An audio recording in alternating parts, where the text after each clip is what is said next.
Olá, muito boa tarde. A Faculdade de Teologia da Universidade Católica Portuguesa distinguiu os melhores alunos e as melhores dissertações dos cursos de mestrado integrado em Teologia.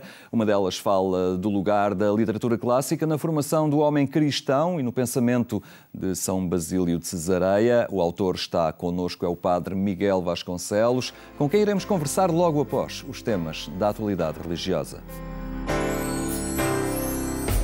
Os jovens na Europa precisam de um futuro. Este é o título do relatório da Caritas Europa e Caritas Portuguesa, onde se encontram 5 recomendações. O trabalho da Caritas acontece todos os dias do ano e durante uma semana divulgam-se projetos e campanhas. Convoca-se a solidariedade de todos para os concretizar. Assim acontece na Semana Caritas, que terminou com a celebração do Dia Caritas, sempre no terceiro domingo da Quaresma. Este ano, a caracterização do ambiente juvenil esteve particularmente em destaque. Um relatório mostra que a pobreza e a exclusão social dos jovens em Portugal não são números, mas histórias reais de quem enfrenta estas dificuldades no dia-a-dia. Eu fui mãe muito cedo. Realmente o trabalho não era demais para mim. Eu tinha uma criança pequenina, era menor de idade, não conseguiria arranjar emprego com tanta facilidade. Fui ajudada nesse sentido. Mais tarde ajudaram-me no sentido de colocar numa creche para eu poder procurar emprego.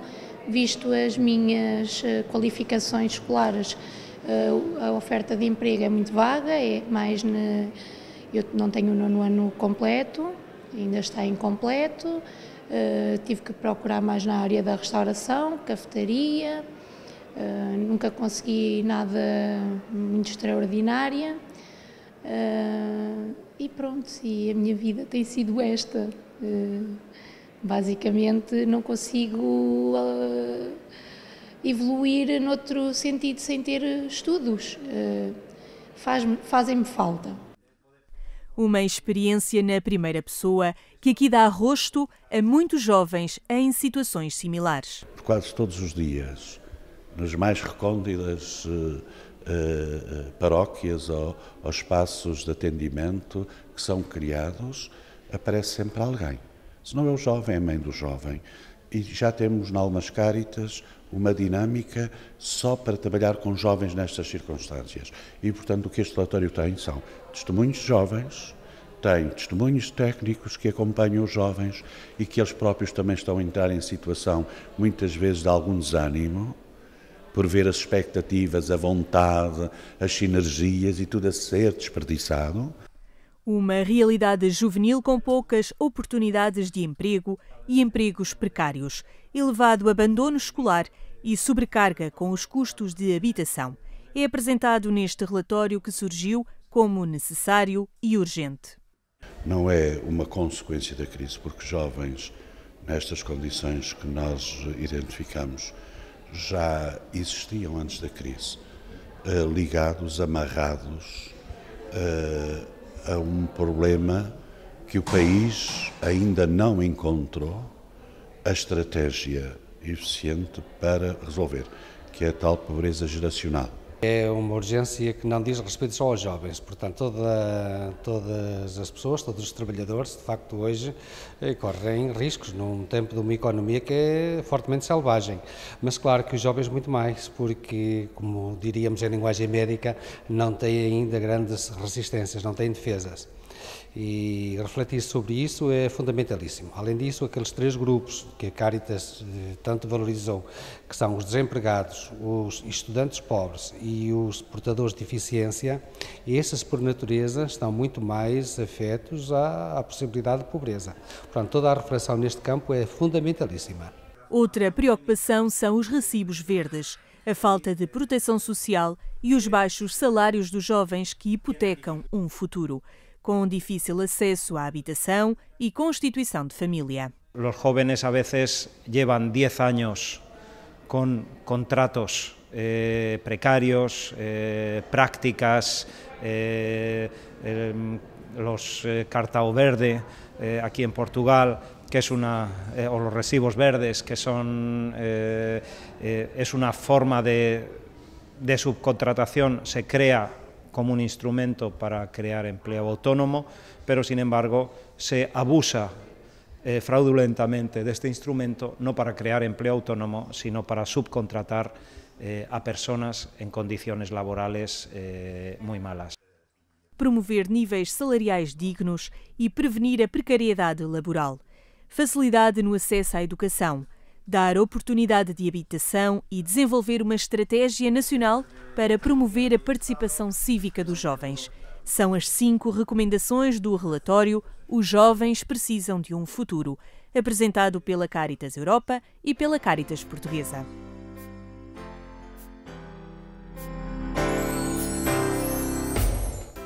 O Estado português quer colocar o debate sobre a liberdade religiosa na praça pública. A atribuição de um prémio vem ajudar esse objetivo. Portugal tem motivos para estar orgulhoso da liberdade que existe numa matéria tão sensível como a religião. Os responsáveis políticos acreditam que o país é um caso exemplar, mas não se esquecem das violações a este direito humano a nível global. Nós, felizmente, vivemos num país extremamente tolerante e com grande diálogo entre as várias confissões que aqui estiveram hoje presentes, e muitas outras há, mas efetivamente preocupa-me, como penso que nos deve preocupar a todos, a situação de perseguição religiosa no mundo que está a atingir em muitos países, e não só daqueles de que se suspeita, mesmo noutros países há problemas de liberdade religiosa. A liberdade religiosa é uma trave mestra do Estado de Direito democrático. Perante uma realidade cada vez mais diversa, também do ponto de vista das religiões, o diálogo apresenta-se como o caminho para evitar conflitos. O princípio da liberdade religiosa é estruturante do Estado de Direito democrático, na medida em que protege todos os cidadãos, protege os que praticam uma religião minoritária, protege os fiéis aos mandamentos de credos religiosos maioritários e protege os não crentes. A Comissão de Liberdade Religiosa entregou no Salão Nobre do Ministério da Justiça o Prémio Anual para Investigação Científica neste setor, relançado em 2017. Distinguiu um trabalho sobre a sociedade bíblica de Rita Mendonça Leite, investigadora do Centro de Estudos de História Religiosa da Universidade Católica. Até que ponto é que a criação de um prémio, a renovação de um prémio de liberdade religiosa ajuda a trazer estes temas para a praça pública? Eu acho que é fundamental, começando logo, obviamente, pelo facto do texto ser publicado e, portanto, ser acessível a muito mais gente do que aquela que seria se fosse publicado no âmbito de uma revista científica mais restrita ao campo académico. É muito importante essa divulgação e a chegada também por via de textos não tão densos ou não tão longos como são, por exemplo, as teses de doutoramento, a chegada a um público muito maior e também interessado obviamente também interessado nesses temas, como é o tema da liberdade religiosa, da tolerância religiosa. Não é um tema que se restringe à comunidade académica, muito pelo contrário, não é? Sobretudo nos dias de hoje. A autora recebeu um prémio monetário e verá o seu trabalho publicado com o apoio da Comissão de Liberdade Religiosa. A Faculdade de Teologia da Universidade Católica Portuguesa distinguiu os melhores alunos e as melhores dissertações dos seus cursos de Teologia e Ciências Religiosas.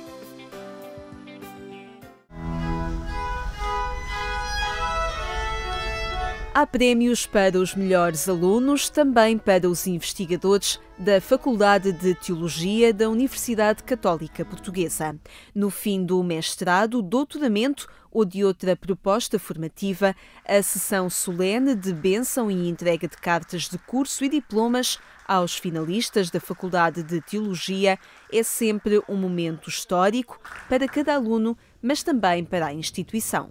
Aqueles que são graduados, são premiados, têm uma oportunidade de ver publicamente reconhecidos o seu esforço, o seu trabalho.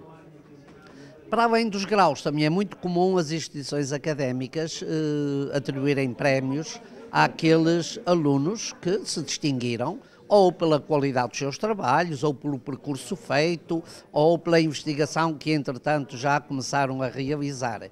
A melhor dissertação do curso de mestrado em Ciências Religiosas resulta do olhar atento de uma docente de Educação Moral e Religiosa Católica sobre o desafio de um olhar diferente perante a pobreza.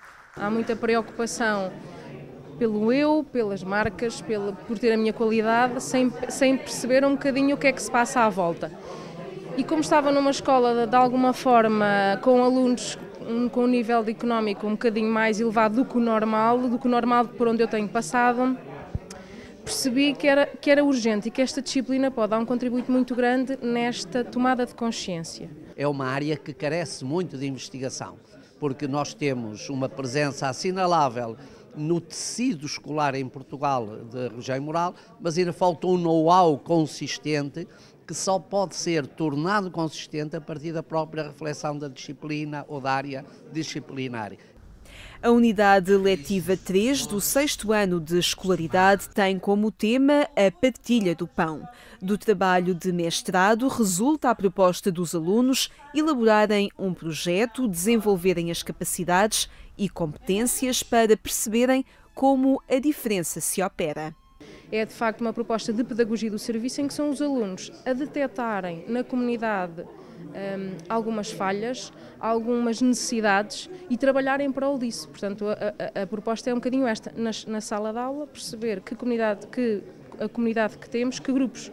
O autor da dissertação, Os Atuais Desafios da Igreja em África, uma leitura e análise dos 20 anos do documento Eclésia in África, entretanto editado, foi também distinguido. Chega à conclusão de que, de facto, de 95 para cá, tanto houve um avanço, sobretudo na questão dos refugiados, na questão da SIDA, também na questão da dívida externa. Portanto, ali houve um trabalho bastante grande. Agora, ficamos com outro problema, que é o problema das guerras. A Igreja no continente tem tentado ajudar os países a encontrar soluções de paz e reconciliação e serve-se do Evangelho para ajudar a preservar a cultura. A Igreja, tem que, no anúncio do seu Evangelho, tem que, de facto, incentivar a verdade. E, sobretudo, levar os povos africanos a consciência de que eles precisam de lutar por esta oikos, que é a casa comum, né? E que não é uma ideia nova, tanto para o africano. Na sessão solene de bênção e entrega de cartas de curso e diplomas da Faculdade de Teologia estava, entre outros alunos, o padre Miguel Maria Sousa Rego Cabedo e Vasconcelos. O capelão da Universidade Católica escreveu uma das melhores dissertações do curso de mestrado integrado em Teologia. O padre Miguel Vasconcelos acaba de ser distinguido pela Faculdade de Teologia da Universidade Católica Portuguesa pela sua dissertação do curso de mestrado integrado em Teologia. Está connosco. Boa tarde. Obrigado por estar na companhia do programa Eclésia. Fale-nos um bocadinho deste trabalho, não é? O lugar da literatura clássica na formação do homem cristão, mas no pensamento de São Basílio de Cesareia. O que o levou a um estudo como este, a um trabalho como este, e o que é que ele pretende trazer também para a ação pastoral da Igreja, ou para a forma como nós hoje também interpretamos a fé e a aplicamos no dia-a-dia? A introdução do estudo, a origem do estudo, tem a ver precisamente com São Basílio de Cesareia e com um texto que é da sua autoria, um discurso aos jovens sobre a importância da literatura na formação cristã e na vida cristã, de uma maneira geral. E a ideia do texto apareceu porque nós, no nosso mestrado integrado em Teologia, uma boa dose das disciplinas que estudamos são línguas antigas que é muito comum depois serem relativamente pouco úteis ao resto, na parte restante do curso, e essa foi uma das coisas que me motivou a não perder o contacto com a língua grega, no caso, e a fazer, por isso, um estudo a partir de um texto que estava em grego e traduzi-lo. A tradução faz parte da dissertação, e este terá sido o mote inicial. Depois, a escolha do texto foi-me sugerida pelo professor Alexandre Palma, professor da Faculdade de Teologia também, e tem como objetivo introduzir o tema da literatura em todo este estudo. O tema da literatura, para mim, é um tema caro, não só porque ler é uma das coisas que eu gosto de fazer, mas como hoje em dia é importante nós percebermos a literatura também como teologia. Não apenas uma literatura que acontece ao lado da teologia, mas que ela própria pode ser teologia. E por isso, ir às fontes, ir a São Basílio Magno ao século IV e estudar o assunto pareceu-me uma boa ideia. E há digamos, riquezas significativas no século IV que importa trazer para a atualidade, até para o diálogo com os jovens também, que importa, desde logo, traduzir do grego para a atualidade, mas também descodificar estes conceitos. O aspecto da tradução, que na minha dissertação é metodológico, acaba por ser teológico quando aplicado à nossa vida, porque no século IV, como agora, muitas vezes o cristianismo fala uma língua estranha, fala uma língua que muita gente não percebe, que usa conceitos, usa categorias de pensamento e usa ideias e noções que estão cada vez mais longe do geral da nossa sociedade e do nosso tempo, e por isso a ideia de traduzir é uma coisa importante. A língua que o cristianismo fala é uma língua que precisa hoje de tradução. E a tradução corre sempre o risco de ser uma traição a este adágio clássico entre os tradutores. E o importante talvez não seja querer traduzir toda a língua que o cristianismo é como um todo, mas acima de tudo criar no mundo à nossa volta, e espero que a minha dissertação contribua para isso, criar no mundo à nossa volta uma hospitalidade à língua que o cristianismo é. De alguma maneira percebendo no cristianismo a mediação de uma coisa que pode parecer estrangeira, e de facto a ideia do estrangeiro também é cara ao cristianismo, também desde a Igreja Antiga, os cristãos são como estrangeiros no mundo, não temos aqui morada permanente, e por isso esta ideia de traduzir implica não querer traduzir tudo na perfeição, porque isso é impossível, porque as culturas são de facto dispares, mas criar na nossa cultura, no nosso mundo, uma hospitalidade parece-me possível e parece-me que é um trabalho a fazer, uma tarefa que a Igreja tem ainda por cumprir, e cada vez mais. Foi um aluno brilhante no seu percurso académico. Entende? Eu costumo dizer que os bons alunos não são os que têm as boas notas, são os que levam a sério os seus estudos. Eu, as boas notas até tive, levar a sério os estudos, acho que há sempre mais por fazer. Mas numa faculdade de teologia, não sei, dir-me-á, pelos estudos que ali, pela investigação que ali é levada a cabo, também não pode estar fechada, não é uma realidade académica estanque, tem que estar em diálogo permanente com o mundo e numa leitura contínua do que são os sinais dos tempos para produzir algo útil cá para fora, não é? Sim, a teologia precisa de ganhar direito de cidadania entre as ciências, de alguma maneira. Isto que na época medieval era um dado adquirido e a teologia era entendida como a primeira das ciências, progressivamente foi-se afastando do que é o olhar sobre a teologia no nosso mundo. Ainda assim, a teologia tem atrás de si a sabedoria de uma linhagem crente, e só o facto de ser verdade e de dizer respeito a tanta gente deste mundo, a tantos cristãos neste mundo, deveria fazer-nos pensar e fazer-nos agir de facto para todos. Aliás, teologia para todos tem sido o mote sob o qual a Faculdade de Teologia se tem orientado e parece-me cada vez mais pertinente. Se uma dissertação como a minha e outras que possam surgir, que interagem com a literatura profana, que lhe veem o seu sentido e que, tal como Basílio Magno no século IV, procuram discernir o que é bom e o que faz sentido, o que humaniza a humanidade, passa a expressão, então é um trabalho que devemos seguir e que estamos contentes por poder realizar, certamente. Estes prémios da Faculdade de Teologia, aos melhores alunos, às melhores dissertações, não é que se trabalhe para os prémios, obviamente, mas entendo também é uma forma da Faculdade de valorizar o trabalho que ali é produzido e também, assim, até mais do que aos próprios, mas chamar a atenção de quem está fora para alguns exemplos que se distinguiram na produção teológica da Faculdade? Esperemos que sim. Isso é uma coisa que eu, na minha posição, não tenho exatamente a certeza, mas posso dizer que, pessoalmente, uma distinção como essa é certamente uma motivação grande para continuar a estudar, para continuar a investigar, para os interesses não irem morrendo com o tempo, porque se afasta o tempo do fim do curso. e certamente tenho a minha gratidão para apresentar à Faculdade de Teologia por esta distinção. Tem uma outra ligação especial a esta universidade, que é o facto de ser o capelão da Universidade Católica, e aí já rompe bastante o âmbito da Faculdade de Teologia, porque a Universidade tem mais faculdades.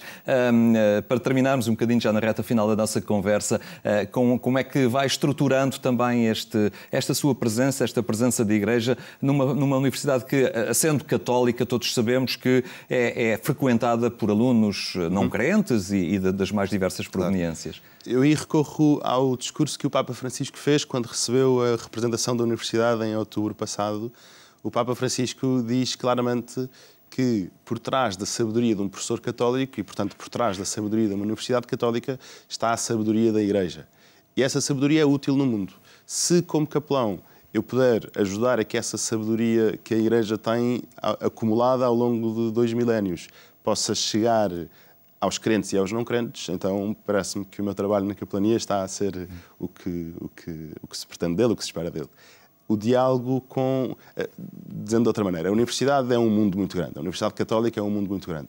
É evidente que nós sabemos e aliás gostamos de saber que muitos dos nossos alunos não se revêem como cristãos praticantes, pelo menos como católicos praticantes. Mas ainda assim, a referência do cristianismo no mundo ocidental está presente na cultura e a Universidade Católica pode ajudar a identificar e a fazer valer essa referência. Muito bem, Padre Miguel, muito obrigado por ter estado hoje aqui entre nós. E fica então esta linha e esta forma de estar presente na Universidade e de ser ali testemunho de Igreja através desta capelania da Universidade Católica, a Faculdade de Teologia a premiar a qualidade da investigação e a estimular nos seus alunos a vontade do conhecimento. A terminar, lembro apenas que mais logo ainda pode acompanhar a edição rádio do programa Eclésia na Antena 1, quando forem 22h45. Obrigado por ter estado connosco. Tenha então uma muito boa tarde e até amanhã, se Deus quiser.